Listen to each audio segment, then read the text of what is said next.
Starting में हमें poem festival का दिन दिखाया जाता है, जहाँ पे हमें ताइलैंड और शाओसी को दिखाया जाता है, जो आपस में ही फेस्टिवल की सारी बातें कर रहे होते हैं और साथ में ये भी बताते हैं एक दूसरे को कि यहाँ पे बहुत सारे सेक्ट के लोग आए हैं। जिसमें से हमें एक सेक्ट के दो लोगों का सीन दिखाया जाता है, जो कि जिनयान दुआओ फैमिली से होते हैं। एक का नाम दुआओ शुनयान होता है और एक का नाम दुआन शुनहीन होता है।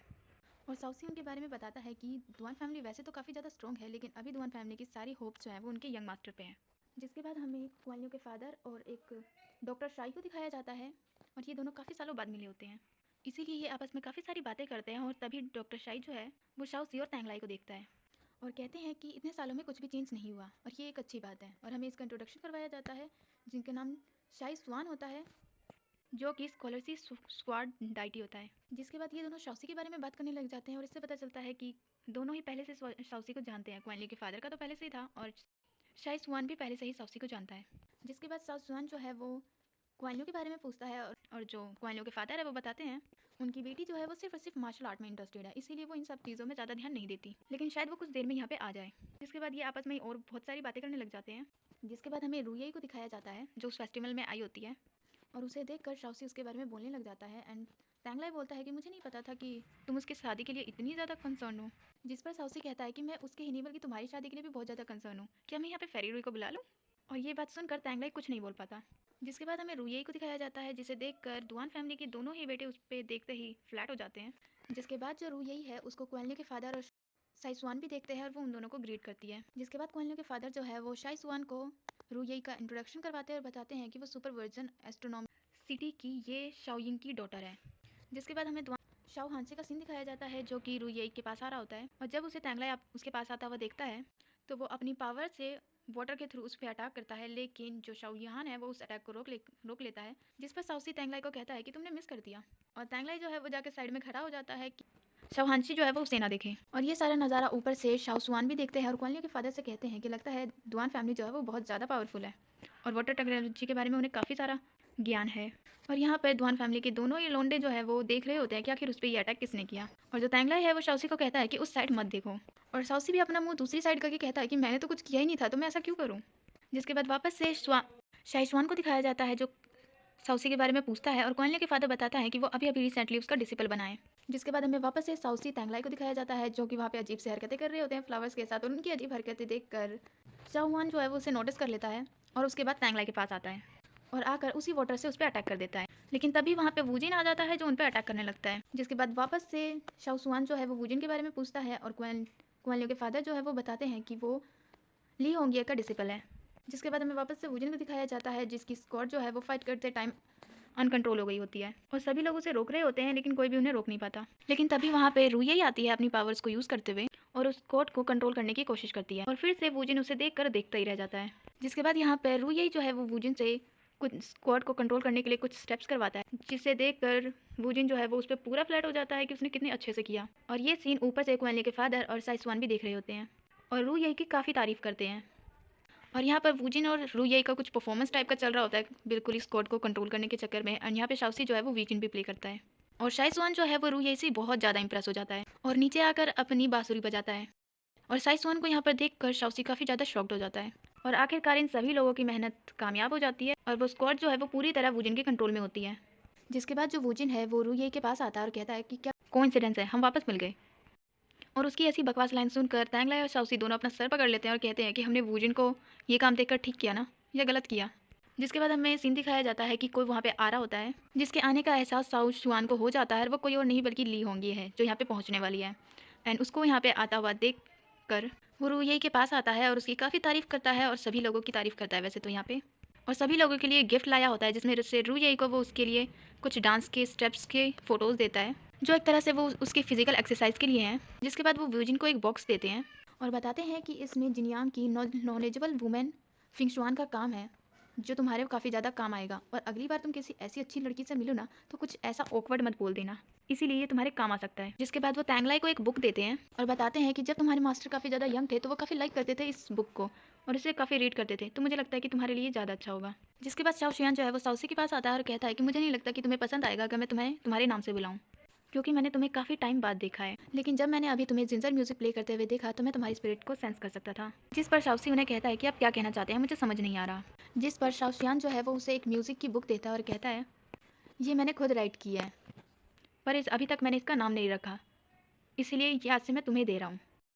जिसके बाद वो क्वानली के फादर चैंग फैंग को गुड बाय कह के वहाँ से चले जाते हैं और तभी वहाँ पे ली होंगी आ जाती है और वो कहती है कि मैं तो अभी आई थी और अब चले भी गए। जिस पर वो उड़ते हुए कहते हैं कि मुझे नहीं लगता कि हम दोनों को मिलना ज़रूरी है। जिसके बाद हमें वूजिन को दिखाया जाता है जो कि शाओसी और तैंगलाई के पीछे जाके छुप जाता है और वहाँ से भागने की कोशिश करता है, लेकिन तैंगलाई और शाओसी जो है वो दोनों ही साइड हो जाते हैं और वूजिन को सौंप देते हैं ली होंगे के पास। जिस पर ली होंगी वूजिन के पास आती है और कहती है कि मैंने अभी तुम्हारी स्क्वाड की देखी, इतना बुरा नहीं था। जिसे सुनकर पहले तो वूजिन काफ़ी ज़्यादा खुश हो जाता है, लेकिन जो ली होंगी है वो तो अपनी तलवार से उसे बिल्कुल उड़ा ही देती है। जिसके बाद हमें जंगल का सीन दिखाया जाता है जहाँ पे ली होंगी और वूजिन एक साथ जा रहे होते हैं। वूजिन उनसे पूछता है कि आखिर उन्होंने पहले फ्लोरा स्पीच चैलेंज यानी कि पॉइंट फेस्टिवल को ज्वाइन क्यों नहीं किया। जिसके बाद वो खुद ही बोल देता है कि कहीं ये शायद सुआन की वजह से तो नहीं, क्योंकि उन्हें टाइटल मिला हुआ है स्क्वाड डैडी का सिर्फ इस वजह से क्योंकि वो बुक्स को रीड करते हैं। लेकिन मुझे लगता है कि ये जस्ट रूमर है कि एलिगेंट एंड डीमोनियरिंग है। और उसकी फालतू बातें सुनकर जो ली होंगी है वो उसे चुप रहने के लिए कहती है और उससे पूछती है कि क्या वो ये रूयी जैसी लड़कियों को पसंद करता है। जिस पर वूजिन जवाब देता है कि नहीं, पर वो रूयी को बहुत ज़्यादा पसंद करता है क्योंकि वो बहुत ज़्यादा प्रिटी है। और उसकी ये बात सुनकर ली होंगे कहती है कि बस इतना ही। जिस पर वूजिन कहता है कि मैंने तो बस इतना ही देखा कि वो प्रीटी है क्योंकि मैं प्रीटी लड़कियों को ज़्यादा पसंद करता हूँ, लेकिन अभी उसे रूये के बारे में कुछ नहीं पता, ना ही उसका पास्ट, ना ही उसकी पर्सनैलिटी, और ना ही उसे ये पता है कि वो उसे लाइक करती है भी या नहीं। लेकिन जब उसने उसे पहली बार देखा था तभी वो उसे देखता ही रह गया था और मुझे लगता है कि ये लव का फर्स्ट साइन है, वो भी सिर्फ इसलिए क्योंकि वो प्रीटी है। लेकिन जो ली होंगी है वो कहती है कि प्रीटी लोग अक्सर चीट करते हैं। और ये बात सुनकर वूजिन उससे कहता है कि क्या आपने भी किसी को हर्ट किया है, क्योंकि आप भी तो बहुत प्रीटी हो। जिस पर ली होंगी जो है वो यूनजेजाई को याद करती है और उसे उसकी उस बात को याद करती है कि जब वो 3 महीने और 10 दिन बाद लेट आई थी और यहाँ पर यूनजेजाई उसी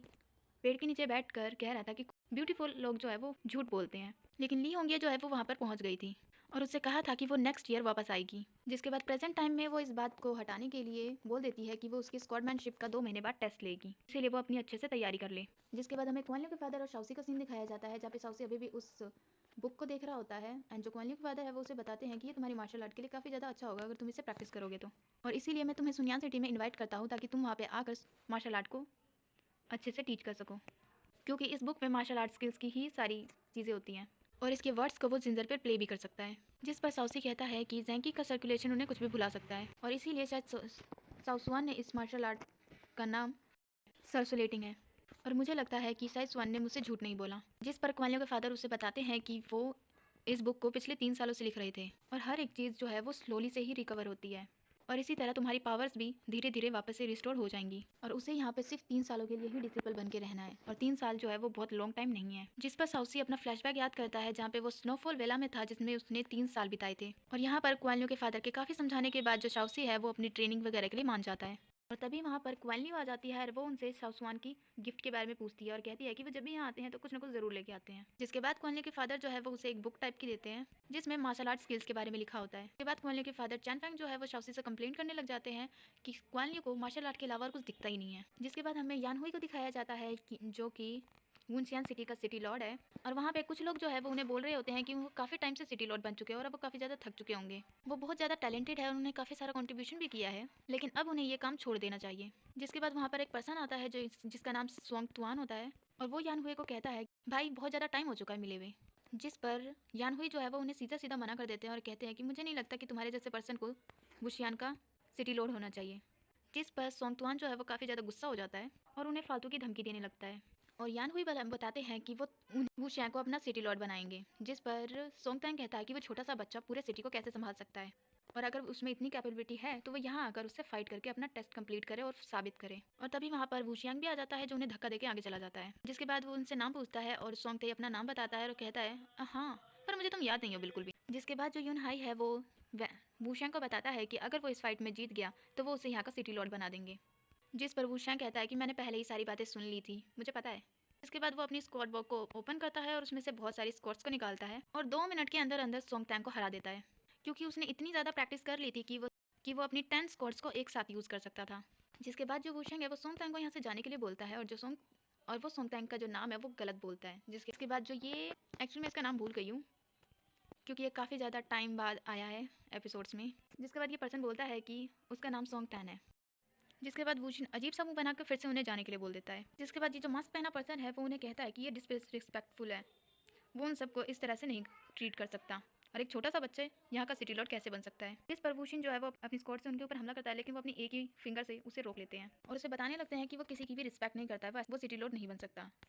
जिस पर वुशिन उन्हें सीधा मना कर देता है और कहता है कि मुझे लगता है कि आपको यहाँ पे क्वाइट रहना चाहिए ग्रेट एल्डर, और अब मैंने आपको रिस्पेक्ट दे दी है। लेकिन ये सब लोग तो बिल्कुल ही ढीठ होते हैं और कहते हैं कि वो सिर्फ अपने स्क्वाड बॉक्स की वजह से जीत पाया है, अगर उसके पास स्क्वाड बॉक्स नहीं होती तो वो कभी जीत नहीं सकता था। जिस पर वुशिन उन्हें बहुत अच्छा खासा जवाब देता है और अपने फादर की जगह पर बैठ जाता है। लेकिन ये सब लोग उसे अभी भी सिटी लॉर्ड नहीं मान रहे होते हैं, इसीलिए जो वुशिन है वो अपनी 10 स्क्वाड्स को सभी के उन सबके सामने रख देता है, जिससे डर कर वो सभी लोग उसे सिटी लॉर्ड मान लेते हैं, पहले ही ना मान लेते। जिसके बाद हमें 2 महीने बाद का सीन दिखाया जाता है, जहाँ पे वुजिन का टेस्ट होना होता है। इसके बाद जो वुजिन है वो अपना टेस्ट स्टार्ट करता है और उसमें 3 टेस्ट होते हैं, जिसमें से वो फर्स्ट को परफॉर्म करता है, जिससे वहाँ पे सभी सेरी ब्लॉसम के फ्लावर्स आने लग जाते हैं। और यहाँ पे क्वेलियो के फादर जो है वो तैंगला से कुछ बात कर रहे होते हैं, लेकिन तभी उन्हें भी पता चल जाता है कि वुजिन का टेस्ट हो रहा है। बिना देखे पता कैसे चल जाता है इन लोगों को। इसके बाद जो क्वेलियो के फादर है वो यहाँ से जाने लग जाते हैं, ये बोलकर कि उन्हें वुजिन की लास्ट टेक्नोलॉजी को देखना है। और उनके पीछे पीछे तैंगलाई और शाओसी भी जाते हैं और यहाँ पे वुजिन जो है वो अपनी परफॉर्मेंस कर रहा होता है, जिसमें फर्स्ट राउंड को वो बहुत अच्छे से करता है। इसके बाद सेकंड राउंड में उसे दोनों हाथ में स्क्वाड चाहिए होती है, इसीलिए वो अपनी साओबो की स्क्वाड मंगाता है और उस स्क्वाड को जाते हुए रू येई, सिटी के सभी लोग, क्वान लियू और चैंग फैन, शाओसी और तैंगलैंग को भी दिख जाती है। जिसके बाद यहाँ पर वुजिन दोनों स्क्वाड्स को यूज करता है और अपना टेस्ट क्लियर करने की कोशिश करता है, लेकिन लास्ट में वो इसको हार जाता है। जिस पे क्वान कहती है कि तुम्हारा सेकंड राउंड बैड नहीं था, लेकिन मुझे नहीं लगता कि तुम थर्ड राउंड कर पाओगे। इस पर वुजिन जो है वो दोनों ही स्क्वाड को रख देता है और एक स्टिक को उठा के ली होंगे के पास जाता है और ली होंगे को वही बचपन का सीन याद आ रहा होता है, जिसमें जी को वो मार्शल आर्ट की ट्रेनिंग सिखा रही होती है और उससे कहती है कि अगर उसने अच्छे से नहीं किया तो वो उसे हिट करेगी। और प्रेजेंटली जो वुजिन है वो उसे कहता है कि आप मुझे हिट कीजिए। जिसके बाद जो ली होंगे है वो अपना मास्क हटा देती है और उससे पूछती है कि उसने उसे पहचान लिया। इसका मतलब कि वो छोटा बच्चा जाई जो है वो वुजिन ही था। तो वुजिन उसे बताता है कि वो स्टार्टिंग से ही जानता था कि वो ली होंगे उसकी सिस्टर है और इसीलिए वो उससे मिलना चाहता था। जिस पर यहाँ पर ये दोनों काफ़ी इमोशनल बातें करते हुए रोने लग जाते हैं और यहाँ पर साउ सी, चैंग फैंग और तैंगलाई वो सब उसे देख रहे होते हैं और वहाँ से चले जाते हैं। जिसके बाद जो तैंगलाई है वो चैंग फैंग यानी कुआन लियू के फादर से पूछता है कि वहाँ पे हुआ क्या था और आखिर सेकंड मास्टर कौन है। जिस पर चैंग फैंग जो है वो बताते हैं कि होंगे यहाँ पर मेरी वजह से आई थी और सभी लोगों को लगता है कि वो मुझसे कुछ महीने बड़ी है, लेकिन एक्चुअली वो मुझसे 4 साल बड़ी है। उसकी मदर ली सिंग यून जो है वो स्कॉट टॉम से थी और उसके फादर लाई मैंगशा लैंग क्लैन से थे। और होंगे जो है वो अपनी लैंड क्लैन में नहीं जाना चाहती थी, इसीलिए वो अपनी मदर के साथ रही। ये सब सुनते हुए शाओसी एक फ्लैशबैक को याद करता है, जिसमें वो कहीं पे जा रहा होता है, लेकिन उसके सोल्जर्स जो है वो उसे जाने से रोक देते हैं और तभी वहाँ पर उसकी आंट जिन युई यानी कि वो जिनकी मदर आती है और ली होंगे की भी, और वो उससे कहता है कि अगर आप मुझे यहाँ रोकने की कोशिश क्यों कर रही हो। जिस पर सिन योई जो है वो कहती है कि मैं तुम्हें रोकने की कोशिश नहीं कर रही, लेकिन तुम्हारा यहाँ रहना ज़रूरी है, इसीलिए तुम्हारे फादर को बचाने मैं जाऊँगी। और ये बात सुनकर जो तैंगलाई है वो पूछता है कि लैंड क्लैन के 4 होनेट्स में से ली मैन शाह भी एक थे। और इस बात पर कुआन के फादर जो है चैंग फैंग वो कोई भी रिप्लाई ना करते हुए वहाँ से जाने लगते हैं। साउसी कहता है कि यहाँ पे कुछ तो प्रिटेंड किया जा रहा है। इसके बाद हमें वो जिन एंड ली होंगे का सीन दिखाया जाता है, जहाँ पर ये दोनों आपस में बात कर रहे होते हैं और ली होंगे जो है वो बताती है 20 साल पहले मदर और फादर दोनों ही एम्पर को बचाने के लिए गए थे एंड फादर जो है वो 8 पिलर्स को संभाल रहे थे, लेकिन जो नानजिन है वो अभी भी उनके अगेंस्ट था और इसी वजह से वो बैटल फील्ड में ही मारे गए। लेकिन जो मदर है वो 3 और मार्शल आर्ट्स को जानती थी, जिस वजह से वो वहाँ से बच पाई और इसी वजह से उन्हें टाइटल मिला था तैनकी के 4 गार्डियंस का और इसीलिए मदर को ईस्ट में अपॉइंट किया गया था और उनके पास ये टोकन भी दिखाया जाता है जिसका नाम अजूरी ड्रैगन था। और ये बात सुनकर जो वुजिन है वो कहता है कि अजूरी ड्रैगन जो है वो काफ़ी स्ट्रॉन्ग लगता है सुनने में ही, लेकिन ली होंगे जो है वो इस टोकन से बहुत नफरत करती है क्योंकि इसी की वजह से उसकी मदर मारी गई, ऐसा उसे लगता है। जिसके बाद जो वुजिन है वो कहता है इसीलिए मास्टर मुझे मदर के बारे में कुछ नहीं बताते थे, लेकिन मुझे अभी भी ये नहीं पता चला कि मदर ने आखिर मुझे अकेला छोड़कर लाइफ फोर्टनेस से क्यों गई। जिस पर ली होंगे बताती है कि मदर बस तुम्हें प्रोटेक्ट करना चाहती थी और वो नहीं चाहती थी कि तुम किसी ऐसे इन्वायरमेंट में बॉन्ड जो तुम्हारे लिए अच्छा ना हो, इसीलिए तुम्हें ली फोनटेंस में छोड़ दिया ताकि तुम वहाँ पर सेफली फ्रीडली ग्रो हो। इसके बाद ली वुजिन उनसे आगे की स्टोरी पूछता है और जो ली होंगे है वो उसे बताती है कि जब मदर तैंकाई 4th गार्ड्स में अपॉइंट हुई तो उन्होंने बहुत ज़्यादा मेहनत की एम्पर को प्रोटेक्ट करने की। इसके बाद एक फ्लैशबैक दिखाया जाता है, ली होंगे बता रही होती है कि वहाँ का प्रिंस लोंगयाई जो है उसने यूज़ किया बैकबोन के लिए और उसने बाइली को कई बार नानजिन से दूर करने की कोशिश की, लेकिन फिर भी वो ऐसा कुछ नहीं कर पाए और उन्होंने सारा गुना एडमिट कर लिया और अगर वो बताने की कोशिश भी करते तब भी कोई भी उनका बिलीव नहीं करता कि वो सच बोल रहे हैं और इसीलिए उन्होंने प्रिंस लोंगयाई के सामने एक भी वर्ड नहीं बोला और ना ही खुद को डिफेंड करने की कोशिश की और इसीलिए एम्पर के पास और कोई रीज़न नहीं था उन्हें बचाने का, इसीलिए उन्होंने उन्हें मारने का ऑर्डर दे दिया और तभी वहाँ पर मदर आ गई और उन्होंने प्रिंस लोंगयाई को बचा लिया। और यहाँ पर सभी लोग ली होंगे की मदर को अजूरी ड्रैगन नाम से बुलाते थे क्योंकि उसके पास वही टोकन था। और इसी अधूरी कहानी के साथ आज का एक्सप्लेनेशन होता है ख़त्म।